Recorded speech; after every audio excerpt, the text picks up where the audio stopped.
Tiada perintah kawalan pergerakan PKP dan sekatan balik kampung sempena Aidilfitri tahun ini.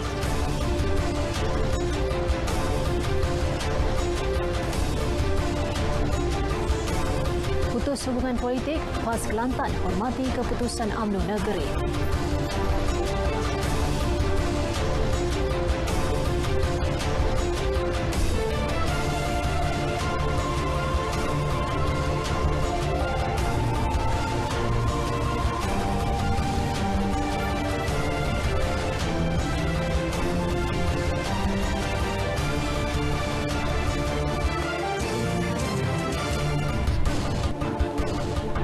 Assalamualaikum dan selamat petang. Anda bersama saya Nur Zamri. Berita wilayah edisi 23 Januari membawakan laporan terkini dari seluruh negara dan seperti biasa lintas langsung dari Sabah dan Sarawak. Turut mengisi berita wilayah hari ini perkembangan berita dari Pahang. Setia sejam bersama kami.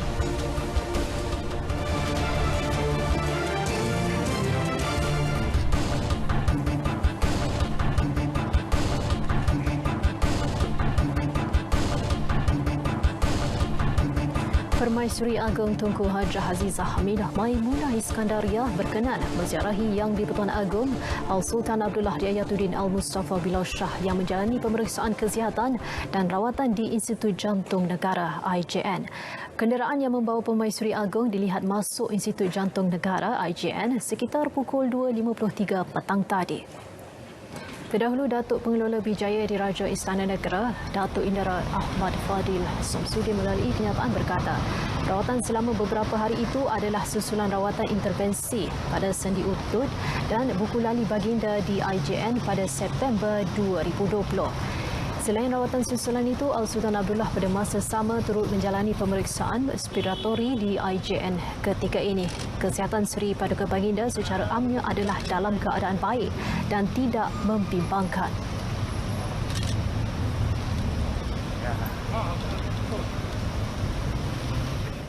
Kerajaan memberi jaminan tidak ada lagi pelaksanaan Perintah Kawalan Pergerakan PKP di seluruh negara negeri mahupun daerah. Perdana Menteri Datuk Seri Ismail Sabri Yaakob juga turut memberi jaminan tiada lagi sekatan untuk rakyat pulang ke kampung halaman masing-masing untuk menyambut Hari Raya Aidilfitri walaupun terdapat peningkatan jumlah kes sejak semalam. Jaminan diberikan berikutan spekulasi mengatakan akan ada penutupan ekonomi dan rakyat tidak dapat pulang menyambut Hari Raya Aidilfitri tahun ini kerana penularan wabak COVID-19. Umumkan bahawa kita tidak akan menutup lagi. Kita tidak akan membuat PKP seluruh negara. Kita tidak akan membuat PKP seluruh negeri. Kita tak akan membuat PKP seluruh daerah. Ekonomi kita akan buka seperti biasa. Jadi ada orang kata ekonomi akan ditutup. Tak. Saya beri jaminan kita tidak akan menutup lagi negara kita dari segi perniagaan dan sebagainya, bebas seperti sekarang. Ekonomi kita dibuka, sektor ekonomi dibuka seperti biasa, pergerakan rakyat dibuka seperti biasa, tetapi kita fokus kepada targeted area saja. Justru, beliau turut mengingatkan rakyat agar tidak lagi bimbang sekiranya mereka tidak dapat pulang berhari raya di kampung halaman masing-masing tahun ini. Beliau berkata demikian dalam sidang media selepas majlis perjumpaan bersama pegawai-pegawai Jabatan Kemajuan Masyarakat Kemas Daerah Bera di Pejabat Kemas Daerah Bera Pahang. Dalam pada itu, ketika ziarah prihatin penduduk terjejas banjir di Masjid Kampung Guai Bera sebelum itu, Datuk Seri Ismail Sabri memaklumkan mesyuarat Jawatankuasa Khas Pengurusan Bencana Pusat akan membincangkan secara menyeluruh perancangan menangani masalah banjir di seluruh negara. InsyaAllah minggu depan atau 2 minggu lagi saya akan memanggil mesyuarat Jawatankuasa Khas Pengurusan Bencana Pusat untuk melihat secara menyeluruh bagaimana kita nak selesaikan isu banjir. Kita tak nak setiap tahun banjir, kajian kena berbelanja. Tahun ini mungkin 6 bilion ni. Yang cash saja yang kita bagi direct ni 1.4, 1.5 bilion. Campur kerosakan lain. Kerajaan juga katanya perlu bertindak segera mencari penyelesaian jangka panjang bagi mengurangkan perbelanjaan tahunan kerajaan dalam menghadapi bencana banjir. Dalam perkembangan lain, Perdana Menteri memaklumkan bantuan wang ihsan kini telah disalurkan kepada hampir 100% penduduk terjejas yang berpindah ke pusat pemindahan sementara. Manakala berlaku sedikit kelewatan bagi kategori tidak berpindah, berikutan maklumat terperinci diperlukan, namun memberi jaminan bantuan akan disalurkan dalam kadar segera. Lebih 90% daripada 37,000 ketua isi rumah KIR yang terkesan banjir telah menerima bantuan wang ihsan BWI setakat ini. Bantuan Agensi Pengurusan Bencana Negara NADMA itu berdasarkan nama-nama yang berdaftar di Pusat Pemindahan Sementara PPS. Menteri Pembangunan, Wanita, Keluarga dan Masyarakat, Datuk Seri Rina Mohamad Harun berkata, tidak timbul isu keciciran bantuan. Pihaknya juga memberi peluang kepada mereka yang belum mendapat bantuan untuk membuat pendaftaran. Kita tahu ada ramai juga yang tidak di Pusat Pemindahan Sementara. Nama-nama tersebut mereka serahkan kepada ketua-ketua kampung ya, yang tidak tinggal. Maksudnya mereka tinggal mungkin di rumah yang terputus hubungan dan sebagainya. Itu diserahkan melalui ketua-ketua kampung dan pengurusi persatuan penduduk dan kemudian diserahkan kepada DO, Tuan Pegawai Daerah, untuk diserahkan kepada agensi yang berkaitan iaitu NADMA. Beliau berkata demikian selepas menyampaikan bantuan kotak makanan dan kit dana kasih LPPKN di Balai Raya Kampung Sepanglui, Segamat, Johor. 126 penduduk terjejas di kampung ini menerima bakul makanan, dapur gas dan tong gas. Kementerian Pertanian dan Industri Makanan MAFI memperuntukkan sebanyak 62 juta ringgit untuk insentif racun kepada pesawah tahun ini. Menterinya Datuk Seri Dr. Ronald Kiandi berkata ia merupakan peruntukan tambahan RM100 kepada RM200 yang diterima pesawah sebelum ini sekaligus memanfaatkan lebih 300,000 pesawah.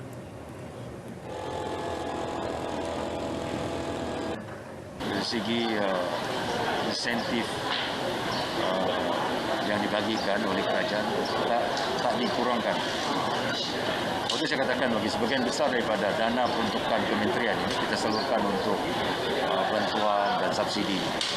Dan industri yang paling penting yang kita pelihara adalah industri padi beras ini. Jadi dari segi baja kita tak kurangkan, dari segi bantuan racun kita tambahkan. Beliau berkata demikian pada sidang media selepas majlis pelancaran logo sambutan 50 tahun Lembaga Kemajuan Pertanian Kemubu KADA 1972-2022 di Ladang Merdeka di Pasir Putih. MAFI antara kementerian yang menerima peruntukan tinggi daripada kerajaan tahun ini iaitu sebanyak 4.82 bilion ringgit. Sebahagian besar dari peruntukan itu akan digunakan untuk penyaluran subsidi termasuk subsidi padi beras. PAS Kelantan menghormati keputusan UMNO Negeri untuk memutuskan hubungan politik dengan parti itu semalam. Pesuruhjaya PAS Kelantan, Datuk Ahmad Yaakob berkata pihaknya tidak boleh berbuat apa-apa kerana ia adalah pendirian UMNO. Beliau berkata PAS ketika ini masih berpendirian bersama UMNO dalam Perikatan Nasional dan memperkasakan kerjasama dalam muafakat nasional. Tapi memandangkan kita nak lihat bahawa perpaduan kalangan Melayu Islam ini sangat penting. Maka kita berhasrat untuk teruskan bersama dengan UMNO sehingga pilihan raya ke-15 nanti. Beliau berkata demikian pada sidang media selepas majlis pelancaran College Universiti Islam Antarabangsa Sultan Ismail Petra di Nilam, Puri, Kota Baru.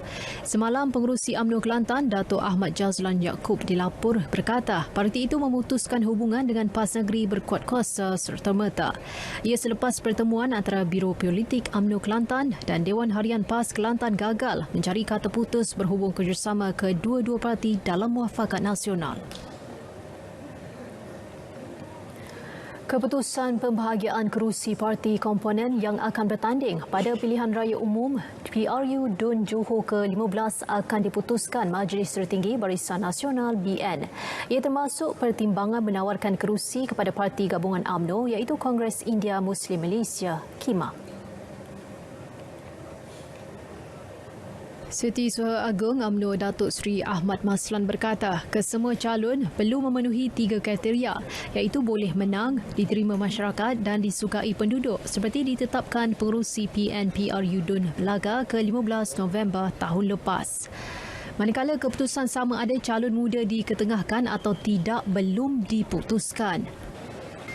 Belum ada lagi keputusan-keputusan yang dibuat, tetapi di mana-mana pun dia mesti ada kombinasi lah. Kombinasi itu penting. Di macam di mana ni, di Melaka pun kita ada kombinasi. Apa juga calon tentunya ada kombinasi.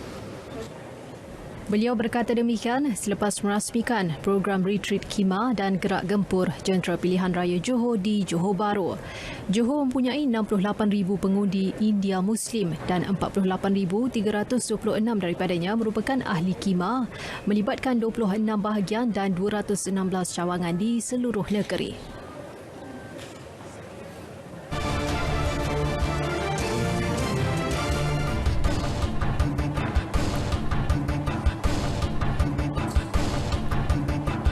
Kad Kesihatan Warga Emas Pahang Pride Kasih antara inisiatif Kerajaan Negeri Pahang berbakti kepada rakyatnya. Pemberian kad sebagai alternatif penjagaan kesihatan itu bakal memanfaatkan 18,000 penerima. Untuk paparan lanjut, kita langsung bersama Rozi Hani Abdul Rahman di Pahang. Rozi, teruskan. Terima kasih Nurul. Kerajaan Pahang memperkenalkan kad kesihatan warga emas Pahang Pride Kasih yang bakal memanfaatkan 18,000 penerima di negeri ini. Kad kesihatan bernilai RM500 itu boleh digunakan bagi rawatan prosedur am dan rawatan awal di 50 buah klinik swasta yang dilantik sebagai panel. Salam sejahtera. Terima kasih saudara pengacara majlis. Menteri Besar Pahang Datuk Seri Wan Rosdi Wan Ismail berkata sebanyak RM10 juta diperuntukkan bagi program melibatkan 9,000 penerima bagi fasa 1 dan 9,000 lagi bagi fasa 2 pada Mac nanti. Yang seterusnya kita akan kena pasti melalui pejabat-pejabat daerah. Supaya sebab warga emas ini 60 tahun ke atas. Jadi yang 60 tahun ke atas ini ramai yang sihat-sihat lagi. Tetapi ada juga yang tak berapa sihat. Jadi kita tak nak supaya ianya lebih daripada tersasar. Kita nak kepada yang bersasar. Kerana kalau ia layak, kita akan bagi. Dan kita dah kira ada lebih kurang 18,000 orang. Dan kita memperuntukkan sebanyak RM10 juta. Beliau berkata demikian kepada pemberita selepas merasmikan pelancaran kad kesihatan warga emas negeri Pahang di Dewan Jubli Perak Sultan Haji Ahmad Shah di Rompin. Datuk Seri Wan Rosdi juga berkata, kerajaan negeri sentiasa prihatin membantu setiap lapisan rakyat menerusi pelbagai inisiatif. Antaranya program Anak Kebanggaan Pahang, Pahang Pride Kit dengan peruntukan RM5 juta dan program baharu Kad Diskaun Pelajar Kebanggaan Pahang, Pahang Pride Students yang bakal dilancarkan dengan melibatkan peruntukan RM4.87 juta. Pahang bakal menganjurkan satu pertandingan kanu bertaraf antarabangsa sebagai satu lagi produk pelancongan baharu pada tahun ini. Pertandingan dinamakan Pahang Ocean Canoe International Challenge dijangka diadakan Ogos ini juga antara usaha kerajaan negeri menjadikan Pahang destinasi sukan air dikenali dunia. Pengerusi Jawatan Kuasa Pelancongan, Kebudayaan, Alam Sekitar, Peladangan dan Komoditi Negeri Pahang Datuk Seri Muhammad Syakar Samsudin berkata, negeri ini mempunyai pesisir pantai sepanjang 240 km yang boleh dijadikan venue acara tersebut dan aset tarikan baharu. Tambahnya, kerajaan negeri kini membentuk satu pasukan teknikal untuk melakukan kajian terperinci bagi memastikan pertandingan itu diiktiraf oleh badan antarabangsa. Pahang Ocean Canoe International Challenge ini Ini kita nak buat supaya kita ada satu produk ikon yang bertaraf antarabangsa. So, kerana kita ada pesisiran pantai sepanjang 240 km daripada sempadan Terengganu hingga ke sempadan Johor. So, kita nak leverage on that. Beliau berkata demikian pada sidang media Majlis Pelancaran This is Pahang 2022 Unlimited yang disempurnakan oleh pemangku Raja Pahang Tengku Hassanal Ibrahim Alam Shah Al-Sultan Abdullah Riayatuddin Al-Mustafa Billah Shah. Biarpun tidak lagi melukis di majalah, kartunis Azhar atau nama sebenarnya Abdul Razak Shaufi tidak pernah berhenti berkarya. Anak peneroka Felda Padang Pio Jerantut ini berkongsi hasil tangannya menerusi pelbagai pendekatan seperti penghasilan lukisan kartun di papan tanda besar dan buku lakaran bergambar. Lukisan kartun pemuda sedang memanjat Gunung Via Ferrata, pelancong sedang menaiki bot ke Kuala Tembeling dan pelbagai aktiviti memanfaatkan hutan di dalam kelas santuari pada papan tanda besar di Bandar Jerantut berhadapan Masjid Tengku Mahkota Abdullah antara tumpuan ramai. Beliau turut melukis 65 buah bangunan sekolah yang ada di daerah Jerantut untuk tatapan pelancong. Kartunis Azhar juga tampil dengan buku lakaran bergambar iaitu sketch pekan mengandungi lakaran bandar Diraja Pahang iaitu Pekan. Saya memilih konsep ini kerana pengalaman saya dulu adalah sebagai seorang kartunis penuh masa dalam berpengalaman lebih kurang dalam lebih 20 tahun. Jadi saya gunakan balik pengalaman tersebut untuk menjadikan dia sebagai bahan untuk pelancongan. Sebab dengan lukisan dengan lukisan kartun ni mudah orang nampak tempat-tempat yang kita lukis menggunakan kaedah manual, maksudnya menggunakan kaedah kartun. Sementara itu, Ahli Parlimen Jerantut Datuk Ahmad Nazlan Idris berkata beliau menghargai usaha kartunis Azhar yang mengangkat pelancongan di daerah itu menerusi kartun. Kan? Jadi bagi saya usaha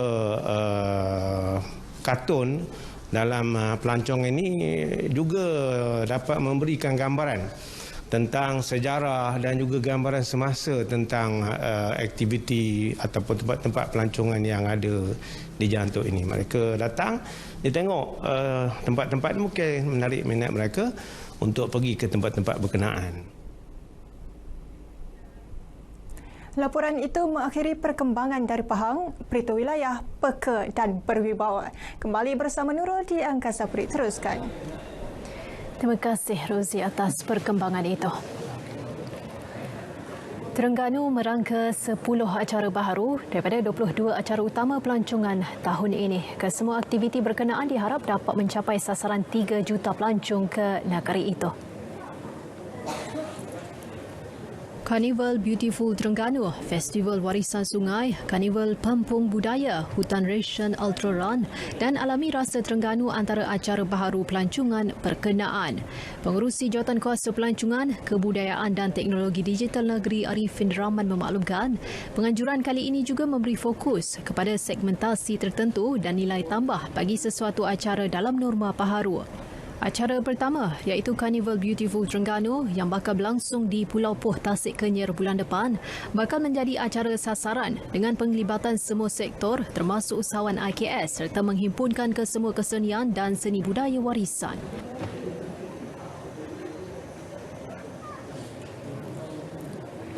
Sempena pembukaan Pulau Poh, Jambatan Pulau Poh. Jadi kita buat acara beberapa hari sebab mesyuarat induk akan diadakan segera dalam minggu depan ni. Kita acaranya, perasmiannya kita akan buat pada 10 malam. Tak pernah lagi saya rasa program di Kenyer ni kita buat malam, tapi kali ni oleh kerana kita adalah saya tak sebut lagi lah acara menarik yang kita jangka kalau kita dapat resmi pada 11 malam ni, malam boleh hidup di Tasik Kenyer insya-Allah. Beliau menyatakan demikian selepas melancarkan kalender acara pelancongan Terengganu 2022 di Kuala Terengganu. Kes jangkitan COVID-19 melibatkan pelajar sekolah meningkat dengan terbaru membabitkan 62 pelajar sebuah sekolah menengah agama di Melo, Kota Baru, Kelantan. Kluster terbaru di sekolah menengah agama itu dikesan Khamis lepas. Jabatan Kesihatan Negeri telah melakukan ujian saringan ke atas 102 kontak rapat. Sesi persekolahan juga ditangguhkan sehingga 27 Januari ini dan digantikan dengan pembelajaran dan pengajaran di rumah PDPR. Pengarah Jabatan Kesihatan Negeri Datuk Dr. Zaini Husin ketika dihubungi berkata, sehingga semalam terdapat 30 kluster aktif termasuk 9 kluster sekolah. Kluster pendidikan yang dikesan sehingga semalam merekodkan 758 pelajar. Kaki tangan sekolah dan guru melibatkan kluster Jalan Kompleks, kluster Jalan Bukit Merbau, Lorong Banggul Manuk, kluster Embi Telipod, Pulau Melaka, Padang Deraja dan Bandar Ciko. Sehubungan itu, beliau menasihatkan pelajar yang tidak sihat dan bergejala supaya tidak hadir ke sekolah bagi mengelak penularan COVID-19. Mereka juga digalakkan membuat ujian saringan COVID-19 di rumah sebelum hadir ke sekolah bagi memastikan status benar-benar sihat.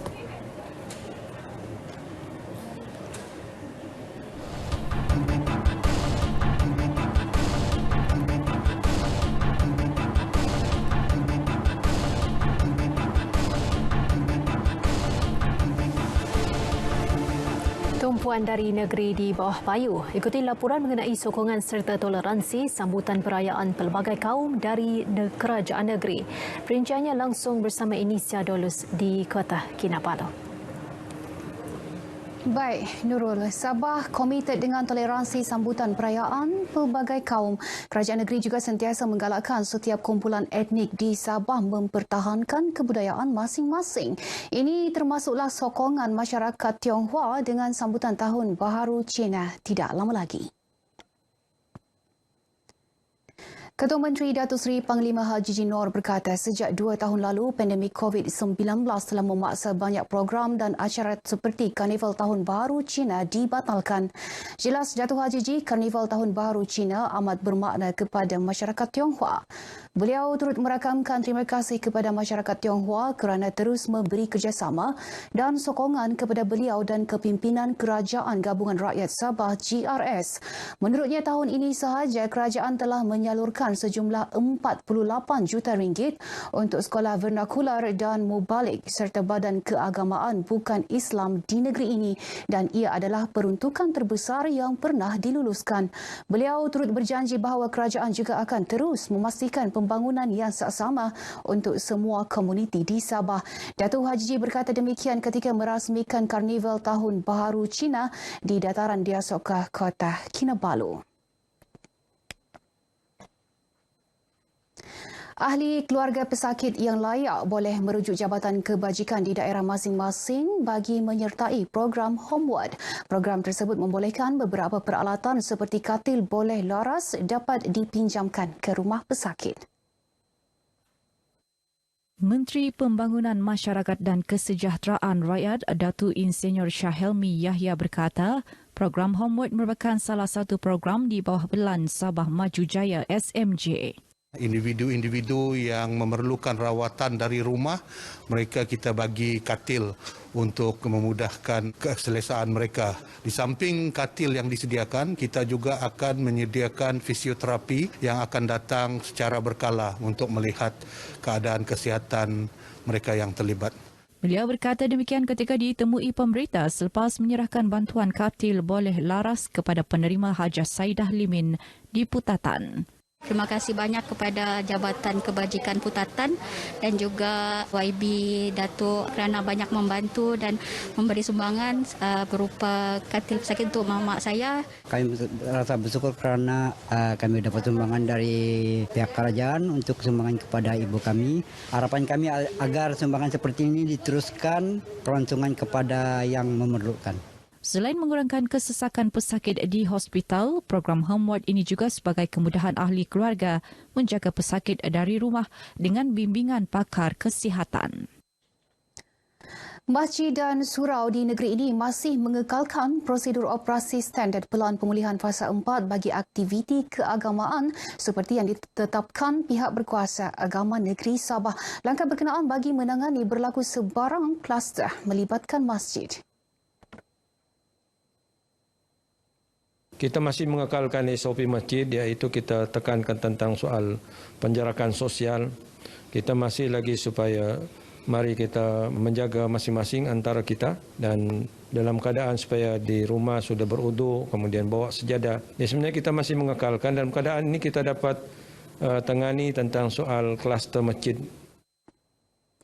Menjelaskan perkara tersebut selepas melawat Masjid Al-Taubah Kampung Lok Batik di Tuaran, beliau menyeru umat Islam supaya kekal patuh SOP yang ditetapkan. Datuk Saiful Zaman turut mengajak ahli jemaah agar bersama-sama mendidik masyarakat dalam menjayakan Sabah Maju Jaya. Sokongan itu penting untuk menyumbang ke arah kesejahteraan individu, keamanan dan perpaduan umumnya. Lawatan kerja tersebut memantau penambahbaikan menaik taraf infrastruktur dan kemudahan Masjid Al-Taubah selain beramal mesra dengan ahli kariah majlis tersebut. Program Jualan Keluarga Malaysia PJKM yang menawarkan potongan harga barangan keperluan harian sehingga 20% mendapat sambutan hangat di Pinampang. Tinjauan RTM turut mendapati antara barang keperluan yang menjadi tumpuan adalah minyak masak paket, telur dan bawang merah. Dari segi barang, saya tengok memang ada pengurangan sebab kita dinasihatkan juga untuk buat promotion, untuk buat sales ni dikurangkan sehingga 20%. Ada setengah IKS, ada yang turunkan lebih daripada itulah. Ada yang 15 hingga ke 30%. Bergantung kepada diorang punya margin juga lah. Pihak penguasa diorang memang ada datang, akan cek dari masa ke semasa lah, diorang akan selia harga ni. Sama ada kami sebagai penjual mematuhi inilah harga yang ditetapkan ni.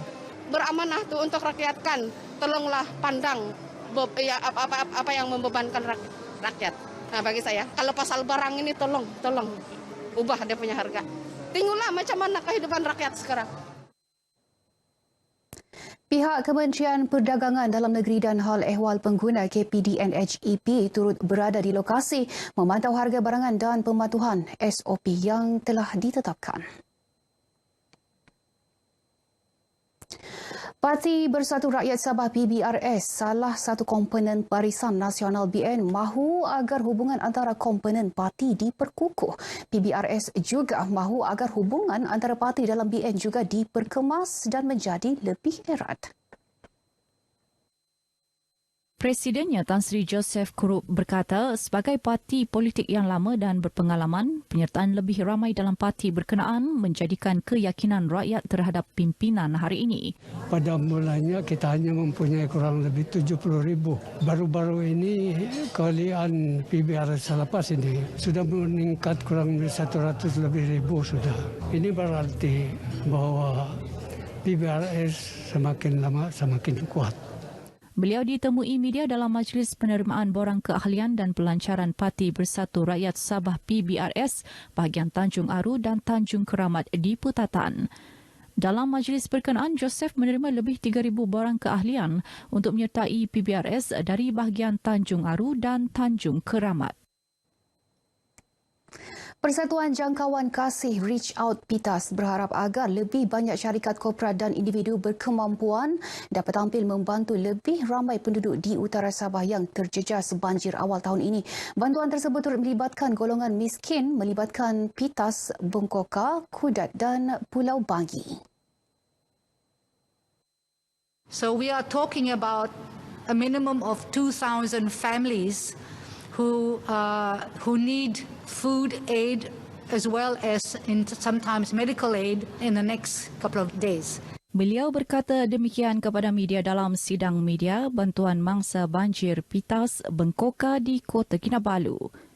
Katanya program bantuan mangsa banjir PITAS Bengkoka menerima sumbangan daripada Yayasan CIMB, turut dibantu Taf Diesel, Happy Place, Bulan Sabit Merah Malaysia dan Persatuan Kebajikan Wanita Berwawasan PITAS. Beliau berkata bantuan kepada penduduk terjejas banjir akan disalurkan bermula 25 Januari ini secara berperingkat melalui konvoi pacuan 4 roda. Tambah Fauzia, semua barangan sumbangan dibeli di kedai-kedai di daerah Pitas sekaligus membantu peniaga tempatan menjana ekonomi.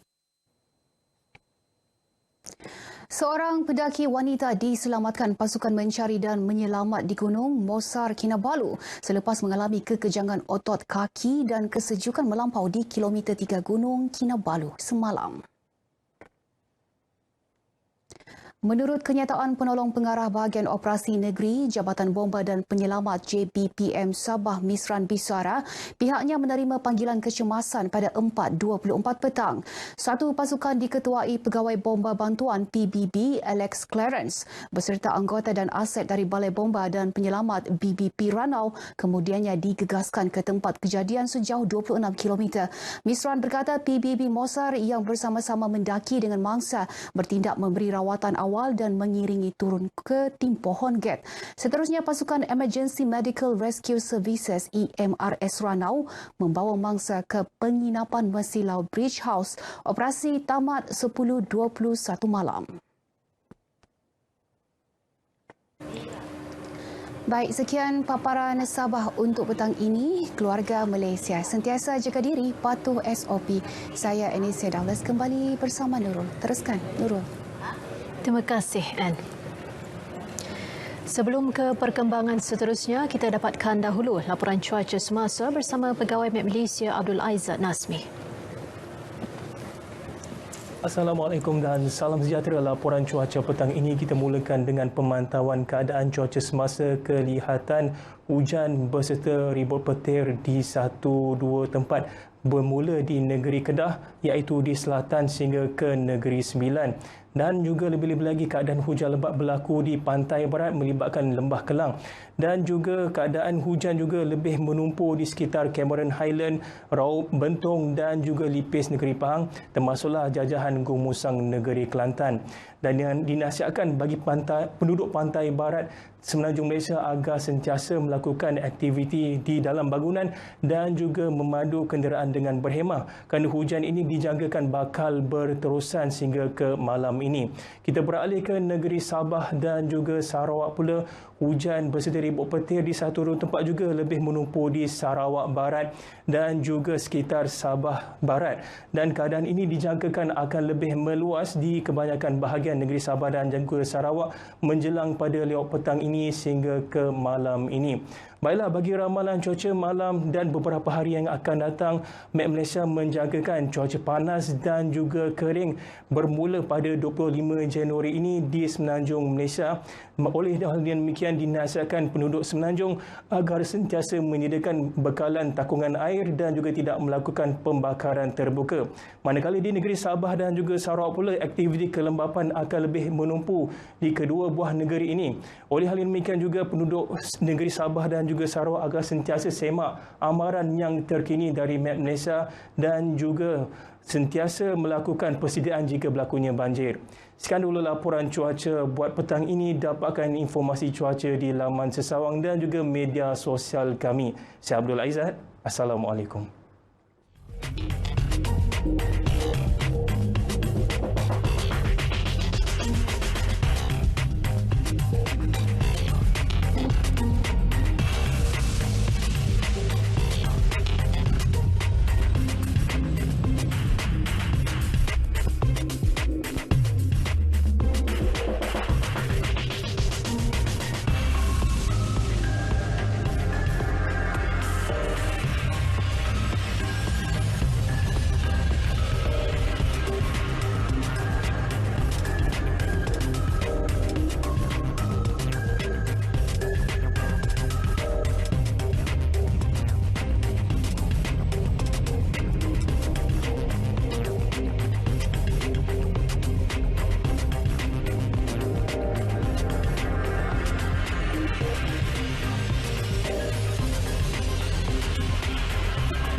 Kita ke Sarawak, bumi kenyalang. Antara tumpuan hari ini, situasi banjir di sekolah di Miri dan bekas timbalan Ketua Menteri di bawah Kerajaan Campuran Sarawak pada 1970, Datuk Simon Dembab Majah meninggal dunia. Buma di Kuching ada perinciannya. Silakan Buma. Baik, terima kasih Nurul.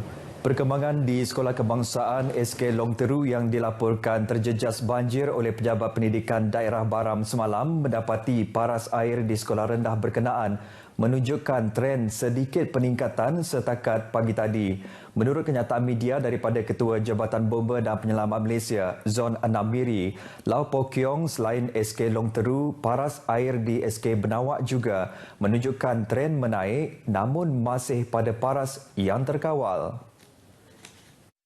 Beliau dalam pada itu memaklumkan kawasan yang telah surut ialah di SK Long Panai dan Sekolah Menengah Kebangsaan Tutuh Apoh. Manakala laporan semasa status aras sungai dan curahan air sungai yang dikeluarkan oleh Jabatan Pengairan dan Saliran Sarawak pada pukul 8 pagi tadi menunjukkan stesen aras air sungai di Long Teru dan Long Jegan pada aras bahaya.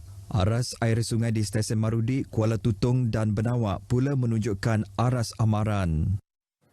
Saudara bekas timbalan Ketua Menteri di bawah Kerajaan Campuran Sarawak pada tahun 1970, Datuk Simon Dembab Majah, 85 tahun, meninggal dunia petang semalam akibat kanser prostat tahap akhir. Jimmy Simon Majah, anak sulung kepada mendiang Datuk Simon Dembab memberitahu, mendiang menghembuskan nafas terakhirnya di sebuah pusat perubatan swasta di Kuching pada pukul 4.30 petang. Datuk Simon Dembab meninggalkan seorang baludatin Rosalind City, Germany, 3 orang anak, 3 orang cucu dan 2 orang cicit. Mengimbau kembali perjuangan ayahnya dalam politik Sarawak, Jimmy berkata sebagai pemimpin suatu ketika dahulu iaitu pada era kepimpinan Tun Datuk Patinggi Abdul Rahman Yaakob yang merupakan Ketua Menteri Sarawak ketika itu, beliau menyifatkan bapaknya seorang pemimpin yang berjiwa kental, komited selain disegani semasa menjalankan tugas. Tambah beliau lagi ayahnya seorang yang amat mementingkan hubungan baik antara kaum di Sarawak meskipun mempunyai pelbagai etnik dan agama. My father always said that regardless of whatever race we are, Malay, Chinese, Badayu, Iban, orang Ulu, we should consider ourselves as Sarawakian because this was the vision of the first coalition government when it was formed in 1970. Mendiang Datuk Simon Dembab yang berasal dari Engkelili merupakan anak Iban pertama memegang jawatan sebagai timbalan Ketua Menteri setelah memenangi kerusi Dewan Undangan Negeri Engkelili Sekerang pada pilihan raya negeri yang pertama pada tahun 1969. Mendiang dilantik sebagai timbalan Ketua Menteri pada tahun 1970 sehingga tahun 1972. Jasad mendiang dibawa ke kediamannya di 414 Lorong Kedandi 4, Tabuan Jaya di Kuching untuk penghormatan terakhir sehingga pukul 1.30 hari esok sebelum jasadnya dibawa pulang ke Engkelili untuk dikebumikan pada Rabu ini. Baik, projek tebatan banjir Blok F Fasa 3 di daerah Sebuyau yang menelan kos RM19,800,209 dijangka siap pada Januari 2024. Menteri Utiliti dan Telekomunikasi yang juga Ahli Dewan Undangan Negeri Sebuyau, Datuk Julahi Narawi berkata, pelaksanaan projek tersebut bermula tahun ini dan ia mampu menjadi benteng bagi menghalang kemasukan air masin, terutamanya pada masa air pasang besar berlaku. Dedah Datuk Julahi, projek tebatan banjir Blok F bagi fasa 1 sudah bermula pada tahun 2020 diikuti pula dengan Blok F bagi fasa 2 yang bermula tahun lepas dan kini perkembangannya berjalan dengan lancar. Jadi kita berharap apabila siap sepenuhnya Blok F ini, maknanya fasa 1, fasa 2, fasa 3, ianya dapat menghindarkan kawasan Kampung Baru sampai ke tapak Jambatan Matan Lupa dan juga sebelah pasar Pekan Sebuyau akan terhindar daripada kesan kemasukan air pasang besar ataupun musim keringitan. Beliau berkata demikian kepada pemberita selepas taklimat projek tebatan banjir Jabatan Pengairan dan Saliran Samarahan di Pejabat Daerah Sebuyau. Datuk Julahi dalam pada itu juga berharap dengan pelaksanaan projek ini ia dapat melindungi kawasan yang sering kali terjejas banjir, khususnya kawasan pertanian dan penempatan penduduk. Ketua Masyarakat dan Ketua Kaum KMKK perlu mengambil tanggungjawab dengan membantu kerajaan menjayakan polisi dan pelan pembangunan negeri serta bukannya bertindak menggagal dan membangkang usaha pembangunan di negeri ini. Menteri Muda Pendidikan, Inovasi dan Pembangunan Bakat, Datuk Francis Hardin Hollis memberitahu KMKK merupakan wakil yang dipilih oleh masyarakat sebagai perantara bagi menyuarakan pendapat, kehendak termasuk keperluan mereka. Jelas Datuk Francis, KMKK juga adalah pemimpin di peringkat akar umbi yang dilantik oleh kerajaan negeri dan diberi allowance bulanan untuk melaksanakan tugas serta tanggungjawab mereka. Justru sebarang keputusan dan tindakan yang dibuat mereka harus selari atau seiring dengan usaha kerajaan dalam membawa pembangunan di sesebuah kawasan. Datuk Francis turut menyatakan terdapat segelintir daripada pihak terbabit didapati tidak sependapat dengan kerajaan, namun beliau berharap mereka dapat memberi kerjasama khususnya dalam aspek meneruskan kesinambungan pembangunan di Sri Aman. Beliau memberitahu demikian semasa berucap merasmikan Mesyuarat Agung ke-15 Persatuan Ketua Kaum Masyarakat Iban Sri Aman di Sri Aman. Pada mesyuarat itu, penghulu Mingging Sigan telah dipilih sebagai pengerusi persatuan yang baharu bagi sesi 2022-2023. Penglibatan golongan muda dalam aktiviti amal amat digalakkan untuk terus menyemai sikap penyayang selaras dengan konsep Sarawakku Sayang selain berganding bahu membantu golongan kurang bernasib baik terutamanya pada musim perayaan. Menteri Pengangkutan Datuk Seri Lee Kim Shin berkata langkah tersebut mencerminkan sifat keprihatinan golongan itu terhadap masyarakat yang memerlukan. Datuk Seri Lee berkata demikian kepada pemberita selepas menyempurnakan simbolik penyerahan sumbangan makanan dan angpau kepada penghuni rumah warga emas di Miri. Sementara itu, pada majlis berasingan, Datuk Seri Lee turut mengajak golongan muda untuk tampil ke hadapan bagi membantu meningkatkan bekalan darah di tabung darah Miri. Jelasnya, aktiviti murni tersebut adalah bertujuan untuk menyemai semangat bantu-membantu dalam kalangan masyarakat. Datuk Seri Lee dalam pada itu berharap agar lebih banyak pertubuhan bukan kerajaan untuk membantu tabung darah Miri menerusi pelaksanaan kempen derma darah bagi tujuan perubatan. Manakala rata-rata golongan belia yang ditemui teruja dapat menyumbang dan membantu orang lain yang memerlukan. My first reason will be helping people who need the blood for their medical. Kami mengharapkan NGO yang lain membuat sesuatu yang seperti ini juga agar kita dapat memberi satu bantuan kepada tabung darah hospital ataupun kebangsaan untuk bantu tabung darah, tingkatkan jumlah darah serta bantu mereka yang sakit dan perlu darah. Seramai 116 orang telah berdaftar dan sebanyak 103 pain darah berjaya dikumpul dalam kempen berkenaan. Polis Kuching berjaya merampas mercun dan bunga api yang bernilai RM20,000 dalam serbuan di kawasan perniagaan di Kenyalam Park Jumaat lepas. Ketua Polis Daerah Kuching, Asisten Komisioner Polis ACP Ashmon Baja menerusi kenyataan media memaklumkan seorang lelaki tempatan dalam lingkungan usia 20-an turut ditahan bagi membantu siasatan. Menurut ACP Ashmon, kejayaan rampasan tersebut dicapai menerusi satu serbuan bersama bahagian siasatan jenayah daerah bagi bahagian pelesenan daerah di lokasi berkenaan sekitar pukul 9 malam. Kes itu disiasat di bawah Seksyen 8 Akta Bahan Letupan 1957 yang memperuntukkan hukuman penjara sehingga 7 tahun atau denda RM10,000 atau kedua-duanya sekali jika sabit kesalahan. Dalam pada itu, ACP Ashman memberitahu polis memahami semangat sambutan Tahun Baharu Cina dan meluluskan 35 lesen kepada peniaga di daerah Kuching untuk aktiviti penjualan 36 jenis bunga api yang dibenarkan di bawah Akta Bahan Letupan 1957, Akta 207. Baik saudara, sekian berita dari Sarawak. Kita kembali bersama Nurul di Angkasa Puri. Silakan Nurul. Terima kasih Puma atas perkembangan itu.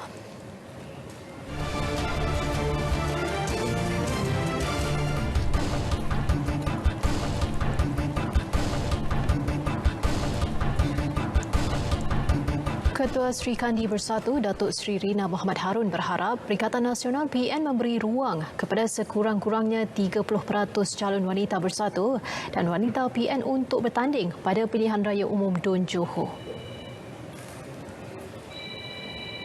Selaras dengan cadangan itu, beliau bersedia mengemukakan senarai calon. Jadi dalam mana-mana pilihan raya pun kita berharap agar diberikan tempat juga kepada calon-calon wanita. Kepada wanita lah, khususnya kepada Sri Kandi dan wanita Perikatan Nasional. Jadi kita harap agar 30% daripada calon mereka yang akan bertanding itu adalah daripada wanita. Semalam, Sultan Johor Sultan Ibrahim Sultan Iskandar berkenan menandatangani watikah pembubaran Dewan Undangan Negeri Johor untuk memberi laluan kepada PRU DUN Johor.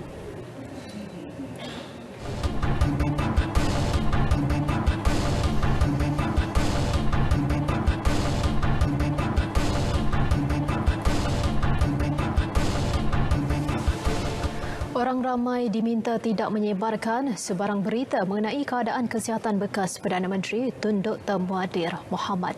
Menteri Komunikasi dan Multimedia Tan Sri Anwar Musa berkata sebarang perkongsian mengenainya perlu hanya berdasarkan sumber keluarga atau hospital secara rasmi. Dalam ciapan di Twitternya, Tan Sri Anwar Musa mahu situasi dihadapi keluarga Tun Mahathir ketika ini dihormati. Beliau turut meminta orang ramai mendoakan segala urusan rawatan negarawan itu di Institut Jantung Negara IJN dipermudahkan. Sejak semalam, pengamal media berkumpul di pekarangan IJN bagi mendapatkan perkembangan terkini status kesihatan Dr. Mahathir. Bagaimanapun, anak ahli Parlimen Langkawi itu, Datin Paduka Marina memaklumkan keadaan bapanya kini stabil dan memberi respons yang baik kepada rawatan lanjutan prosedur efektif yang dijalankan 8 Januari lalu.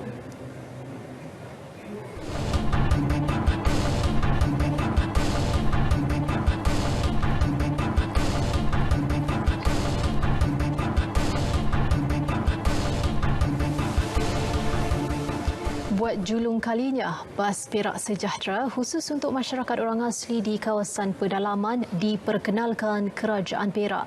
Sebanyak RM450,000 diperuntukkan diluluskan bagi merealisasikan perkhidmatan bas henti-henti tersebut dan kawasan luar bandar di Sungai Siput dipilih sebagai lokasi perintis projek sebelum diperluaskan ke lokasi lain. Perincian lanjut kita bersama wartawan Syafiq Akhir.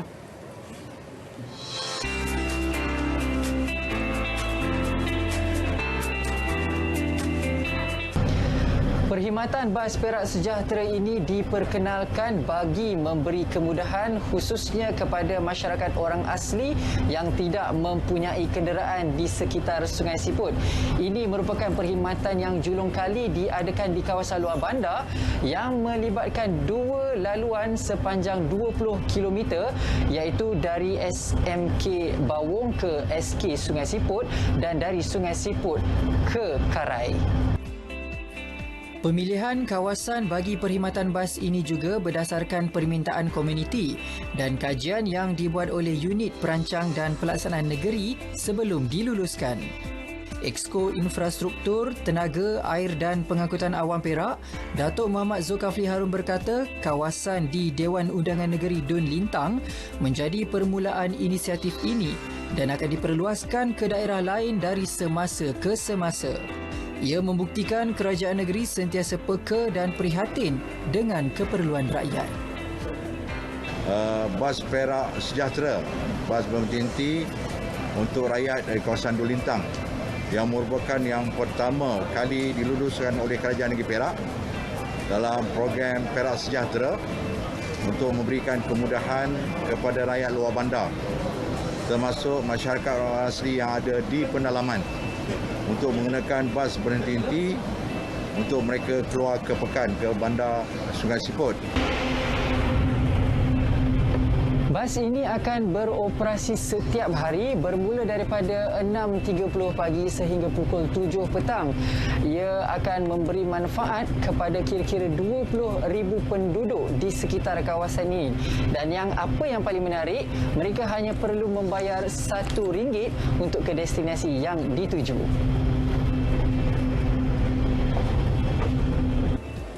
Bagi penduduk, keprihatinan kerajaan negeri wajar diberi dan mengaku teruja memanfaatkan perkhidmatan disediakan itu. Kita sebagai rakyat rasa seronok kan. Sebab ada dah sediakan kemudahan bas kan untuk orang kampung yang tak ada kenderaan yang jauh kan. Dia mudah lah. Orang nak pergi Pekan kan, dia mudah lah kan. Yelah, kalau macam contoh nak santai-santai tu naik bas kan, sajalah nak jalan-jalan. Kalau tak pun sebelum tu naik, kan ada bas 2 tempat kan, sebelum tu kena tunggu sana sebabnya sekarang dia pun dah masuk dalam kampung kan, kira macam seronok lah, senang. Tak payahlah nak kena keluar sebab bas dah dekat laman tangga kan. Sebelum ni orang kampung ni dia macam minta tolong lah, sama-sama kampung tu hantar pergi balik. Kadang tu sewa dia mahal juga kan. Ini ke dah ada kemudahan ni, ke bagus lah. Ayalah masuk sini sampai Sakarai, lepas tu masuk Transkrip. Apa tak seronok? Masih sakit ke apa, naik bas tu lah. Senang kan? Senang lah tu. Itu saja. Laporan Syafiq Akhir, Berita RTM. Sukan kita mulakan dengan perkembangan badminton. Mental dan fokus pemain Persatuan Badminton Malaysia BAM diakui terkesan dengan kemelut yang melanda BAM dan Lee Zijia. Namun pengarah kejurulatihan Persaingan Negara Wong Chun Han berkata, beliau yakin ia tidak akan menjejaskan prestasi dan mutu permainan mereka, termasuk yang kini sedang bertanding di kejohanan badminton antarabangsa di India.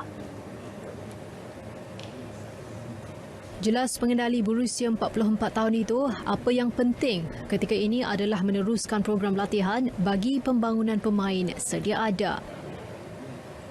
Jadi kita membina semua pemain kan, bukan hanya untuk of course selama Lee Zijia berada dalam kita punya penjagaan, kita jaga dengan sepenuh komitmen, tapi bukannya kita mengabaikan yang lain. Jadi pun tidak menjadi masalah bahawa hanya sekarang kita akan mengalihkan tanggungjawab atau penelitian kita kepada pemain lain.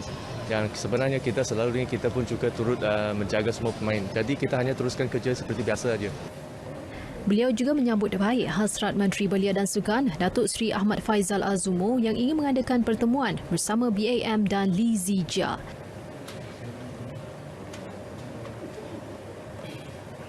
Tapi saya rasa mungkin dengan percubaan itu boleh perkara apa yang berlaku itu boleh lebih difahami lah oleh semua pihak dan mungkin pendekatan yang lebih positif boleh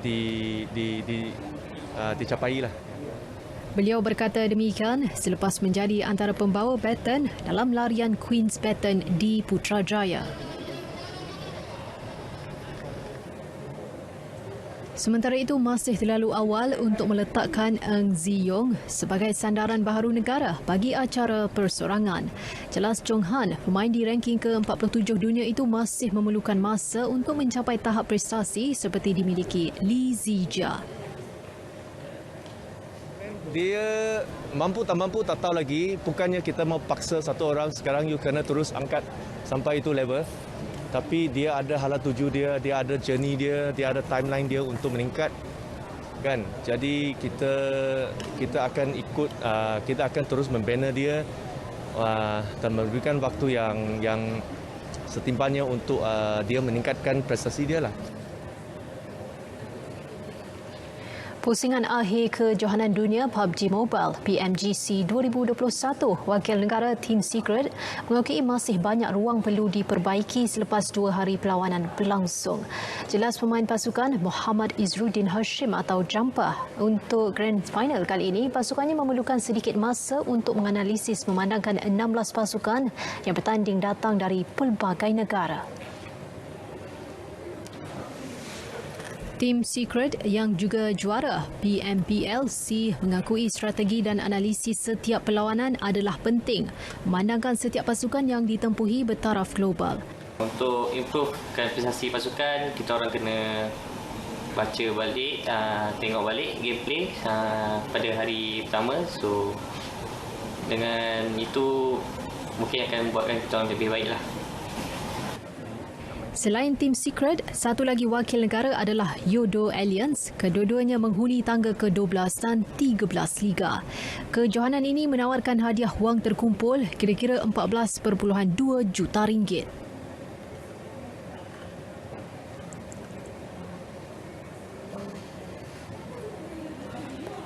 Percubaan kali pertama warga Universiti College Terengganu Advanced Technical Institute UCTATI memanfaatkan kawasan kampus dengan tanaman nanas MD2 sejak 2020 kini memberi pulangan lumayan. Projek di lereng berbukit hasil cetusan idea rektornya Profesor Dr. Anwar Ahmad kini menjadi tanaman landscape yang menghijaukan kawasan kampus. Laporan Taufik Adanan.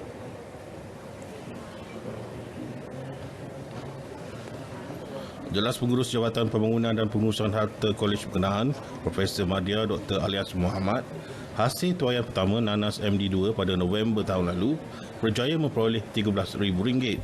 Keseluruhan pendapatan secara kasar dianggarkan mampu mencecah RM200,000 semusim. Ogos 2020 kita dah start buat penanaman yang pertama lah. Jadi kalau dilihat belakang sini ni, kita ada 51,000 pokok yang melibatkan keluasan sebanyak 3 ekar lah untuk ditanam nanas MD2. Pihak lembaga pendasaran nanas negara yang banyak bantu kita ucapkan ribuan terima kasih lah kepada mereka yang sanggup berkongsi benih secara percuma dan juga khidmat nasihat dan juga baji dan sebagainya. Terdahulu, kawasan tanah seluas 3 ekar berdekatan Kolej Kediaman ketiga ini dipenuhi semak samun. Ketika ini, hampir 10 kaki tangan diketuai penolong eksekutif Muhammad Azhari Muhammad Ali selaku pengurus ladang secara bergilir bertugas bagi memastikan tanaman nanas MD2 ini dijaga dengan baik daripada aspek pembajaan dan keselamatan. Kita tanam di lereng bukit. Ini merupakan satu pengalaman yang baru sebenarnya. Yang pertama kali diusahakan oleh UCTATI. Jadi memang dari segi cabaran tu memang ada lah. Dari segi penjagaan. Sebab sesuatu yang baru dibawa masuk untuk kita usahakan. Jadi kita sedang belajar dan untuk dapatkan pengalaman lah untuk sebut. Nanas MD2 yang berada di Great Breed Julat Kemanisan di antara 18 hingga 21 ini berjaya menarik beberapa usahawan tempatan untuk menjadikannya sebagai produk makanan dan minuman berasaskan nanas.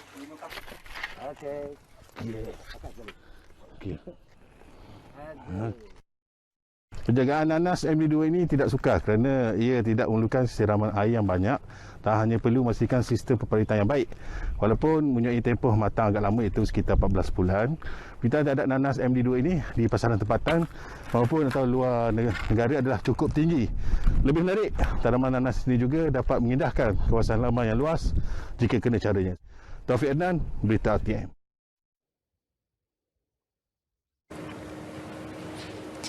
Baik saudara, berita wilayah edisi 23 Januari 2022 berakhir di sini. Dapatkan perkembangan sahih seluruh negara melalui portal berita RTM di berita.rtm.gov.my.